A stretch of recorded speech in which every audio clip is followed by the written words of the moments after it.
Okay, back with my friend Kenny Moore at the New York Deli.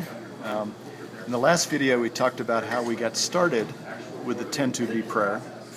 And part of what we did is we said, Lord, teach us how to pray this prayer, because we realized that there was a whole lot more to it. And one day, and it was even the evening, Kenny, you called me up, and a question had occurred to you. Pick it up from there. Well, as we had begun to pray, and I believe now that it was the Spirit of God working in my life to change me completely about my perspective on prayer. But I decided in my great scholarly role to check my Greek New Testament and look the passage up, and I had assumed just by reading that it was a command, that it was probably an imperative. This is the word beseech. Beseech the Lord of the harvest. Yes. And so I figured it was a command and that it was a present tense to continuously do it. So I looked it up, and it was an aorist tense. Much to your surprise. Much to my surprise. It was an aorist, which is a point in time activity. So I thought, well, maybe we're doing this all wrong. Maybe we just need to pray one time and let it go at that. Yeah. Maybe we're missing the whole point. So I called John, he being the much better Greek scholar than me. Yeah, right. And we talked about this, and so he did some research, as I remember. You were going into a meeting, I think, and you said, could you look this up for me?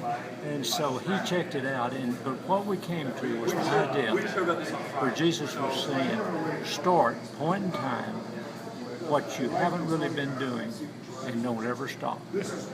And so that took us then to a whole new encouragement level that what we were doing was right. Yeah. It was an affirmation to us. And so your question got me started thinking about the imperative part of things. So an imperative, verb form, is a command.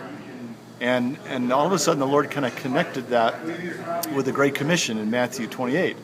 So as you're going into the world, make disciples, teaching them to observe all that I have commanded you.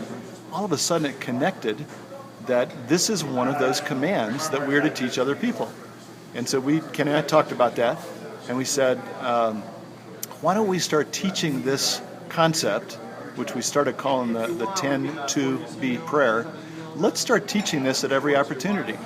And I know you did this. You were still working with the Southern Baptist denomination. And talk just for a minute about some of the different places and opportunities you had to teach about that. Okay. Well, of course, my role was to facilitate planting new churches, new congregations, and to work and to encourage and help church planters. So I had opportunities to meet with them on a regular basis, and they need workers. They need people, apostolic, gifted people to work with them in planting a new church.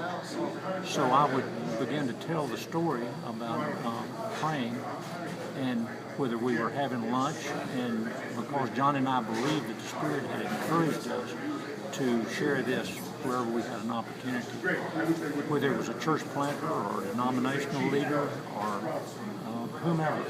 If I got together with them and John did the same, we would begin to tell that story. Some way we would work that into the conversation. So it could be lunch one-on-one, or it could be a group of people? Absolutely. It wasn't that hard to do because of our roles on that. And we believe that was what caused Luke 10-2-B to really become a movement, if you will. After a while, we started calling it the 10-2-B virus, because it was very simple. We'd simply say, here's what Jesus said, and would you be willing to do that with one other person as close to daily as possible? Almost everybody said, well, I guess so. And so... and one of the things, if you remember, John, that we did, we would encourage people to say, well, we'll experiment with you for a week or a month, or something like that. And so if it might be a church planter that was open to something like that, I said, well, let's you and I pray together daily, and maybe the Spirit might lead you to ask Him to give you a prayer partner to do something like that. One of the people I shared it with was Neil Colt, and Neil kind of picked it up, and he started this idea of setting your watch or your smartphone for 10:02 a.m. so it would go off and and a reminder to pray that the 10-2-B prayer. And we began finding stories of people all over the world where somebody would be speaking at a conference and all their phones would go off at 10:02.